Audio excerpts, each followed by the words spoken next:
Hi, it's Tim Hagen from Progress Coaching, and welcome to another episode of Coaching Conversations. And I wanted to make you aware of something very cool that we're doing on a subscription basis, and we'll put a link in each one of our episodes. But every Wednesday, we're going to be doing what we call an audio podcast workshop. That workshop will be roughly about 14 to maybe 20 minutes per episode, with each month having a theme from a coaching model, using feedback strategically, to coaching self-awareness, and so on. So if you could, look in the body or in the content description of each episode, and you will see a link where you can join this subscription. These are literally 4 workshops every month, teaching specific strategies to address a particular area of workplace coaching, as it relates, again, to things like awareness, motivation, teamwork, and what have you. Here's the cool thing. It's only $10 per month, and each month you will get a handout that we will follow along with. So we also give you a tool for you to take notes as we go through each episode. We hope you'll check it out. Often when we work with clients, we often hear organizations and their leaders make, and I'm going to put a little bit of a label on something, they'll make very rhetorical, generic, labeled type of depictions of what needs to improve. So in the last probably 2 weeks, I actually started to count, knowing I was going to do this podcast episode on self-awareness and self-regulation.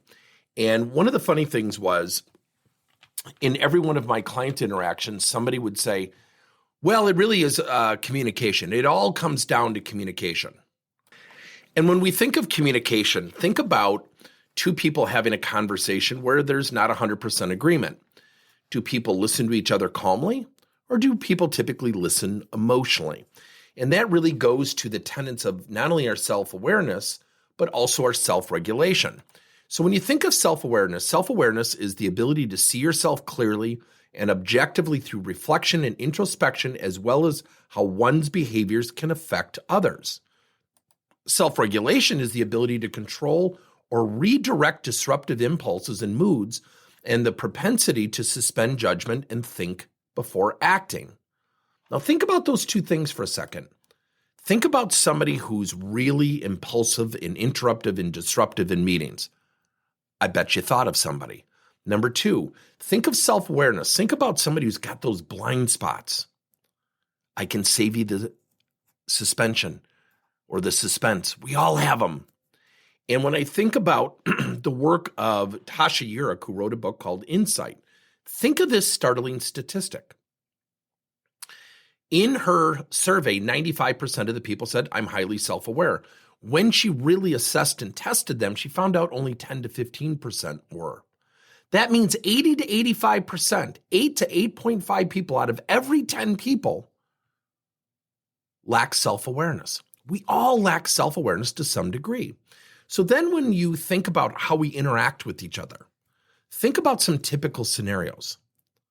When somebody gets feedback that they don't agree with, do they immediately gravitate to, well, thanks for the perception, I'll work on that?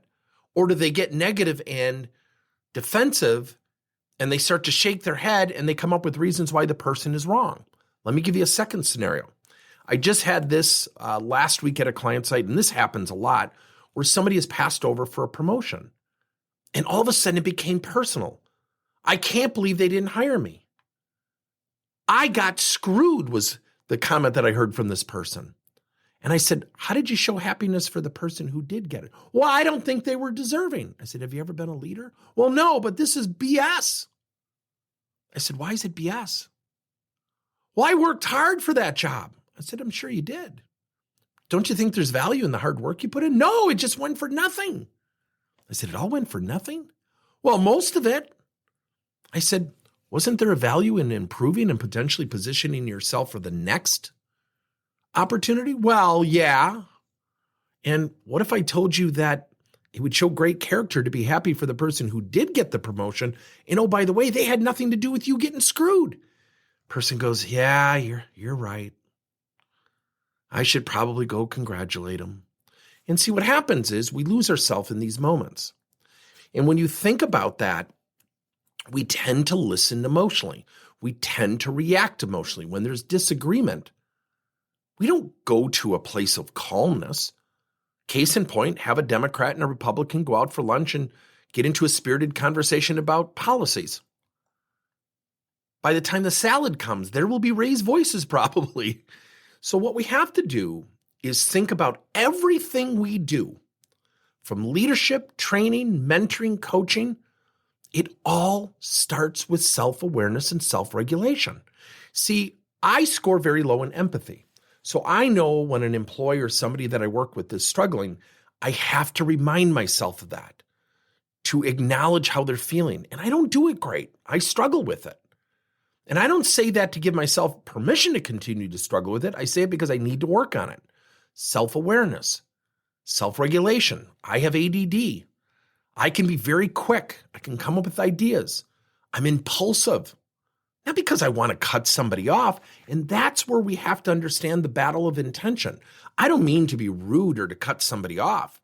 When I have an idea pop in my head and it comes flying out of my mouth. But the perception is I cut them off. I invalidated what they were going to say. I dismissed their idea because I gave the perception my idea was better. We all struggle with this. So ask yourself, where do you have blind spots? And what's the value? And what's the value of you clearing up those blind spots for people around you? If you struggle with self-regulation, what's the value of people's perception of you when you sit back and absorb and just listen? Think about that for a second. One of the things I have one of our clients doing, he is a phenomenal person, incredible degree of integrity and trust. And he would just blurt things out and he would kind of run over people and want to be overly helpful. And people really struggled to work with him. Here's the funny thing. I said, I want you to go to your next 4 meetings and not participate. I want you to just sit and take notes and then circle back with people. After about the second meeting, he comes back, he goes, that is the hardest thing I've ever done. I said, why? He said, well, I'm just really great in the moment. I feel like I need to say something. I said, you feel the need to or you have to? Well, I don't have to. I said, well, what's the value of just sitting back and absorbing and taking notes? He said, well, I did learn a lot more about where people were coming from. I said, have you ever historically cut people off from that participation where it cut you off from understanding where they're coming from? He said, yeah, I probably have. I said, what happened in the first meeting? He said, I felt like a caged animal. I felt like I was just caged and I wanted to scream. I said, what happened at the second or third? He said, it gets a little better. I said, yeah, it takes practice, right? So think about everything you do, the way you provide feedback, the way you get feedback, the way you lead, the way you are led, the way you receive feedback. Everything will come back to self-awareness and self-regulation in terms of your acceptance and your professional and thoughtful